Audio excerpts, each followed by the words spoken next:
Hi, girl. Okay, so today our guest is Ebony Stephenson with Designs by Ebony. Thank I've been you. trying to get her on At the Beach for some time now, but she is a award-winning kitchen and bath designer, Virginia Tech alumna.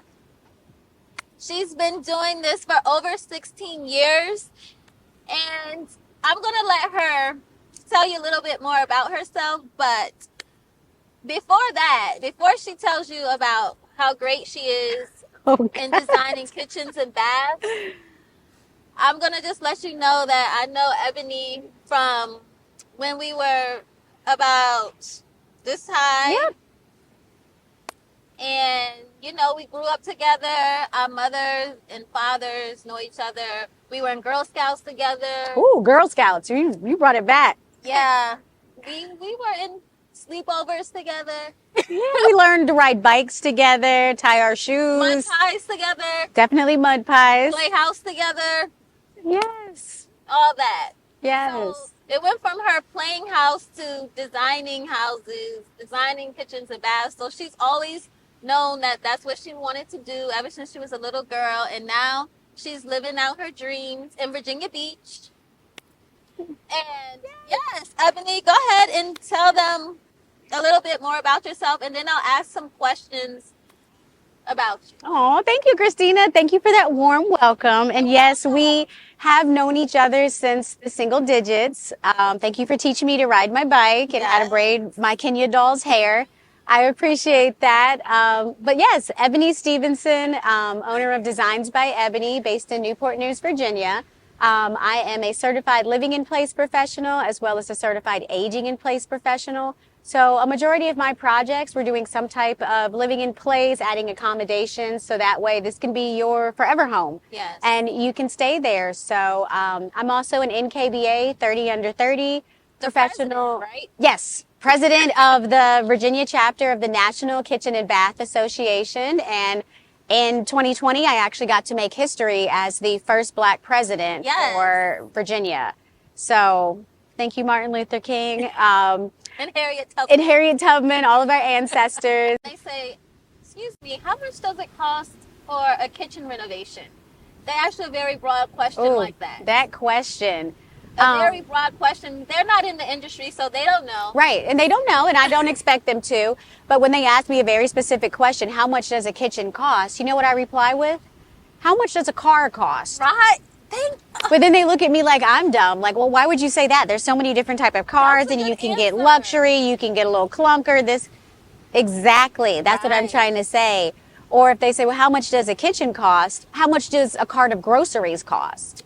Well, it depends what you put in there. Right. So, are you buying filet mignon? Are you buying lobsters? Or did you just get some bread that needs to last you for the next month with a slab of cheese? Right.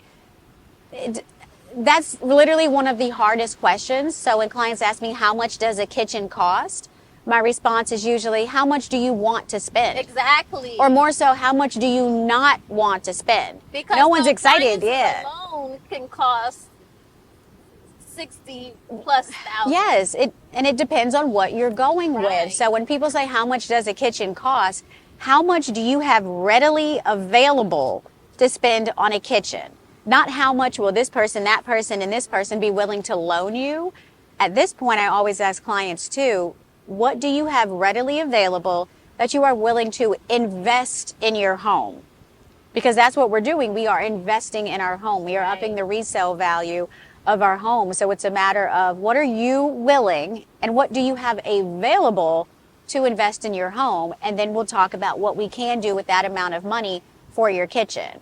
And then usually the question is, well, how much does a kitchen cost? And then we're back at the beginning of the circle. Yeah. So one thing we say in real estate, which is different from what Ebony does. I mean, she works in the home, but in real estate, when we're pricing to sell a home, we generally say that we're going to take off about $60,000 for kitchen renovations. Okay. And with that being said, that's funny because first of all, prices went up post-pandemic. Yeah.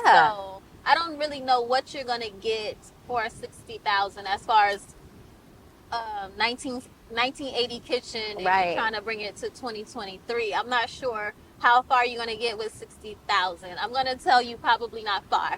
You know, you're right. Probably not far. You may get some new countertops and some paint, maybe some new knobs, some new hardware in the cabinets. You may get a new sink and faucet. Yeah, But yeah. Yeah, So, unfortunately, that 60,000 is not taking you as far as it used to. right. So, Basically, exactly. What kind of car do you want? yeah, What kind of car's in your driveway? Is that the type of kitchen you want? right. Is that the car that you want, or is that the car you can afford? Right. Because we say the same thing with the kitchen. There's the kitchen that you want, there's the kitchen that you can afford, and then there's the kitchen that is appropriate to invest in your home for your neighborhood. If everybody's house is $100,000 right now that's on the market, don't put $200,000 into the kitchen. You will not get your money back for that. Yes. But don't put $200 in the kitchen either, or that way you're not even putting yourself in a competitive market. Yes. So So- this is why you need a professional, people. Yes, because we'll be honest and open to tell you what makes sense to spend. That there are projects where people spend hundreds of thousands of dollars to add an addition to their home. And in that case, if nobody else in the neighborhood has done an addition, well, either one, you're setting the bar, or two, this is your forever home. Right. You can You don't invest. expect to get that money You're not back. expecting to get that money back. You're not worried about resale value, and you're not designing your dream home for this imaginary person that may buy your home in the future. But resale value is still important. Very important.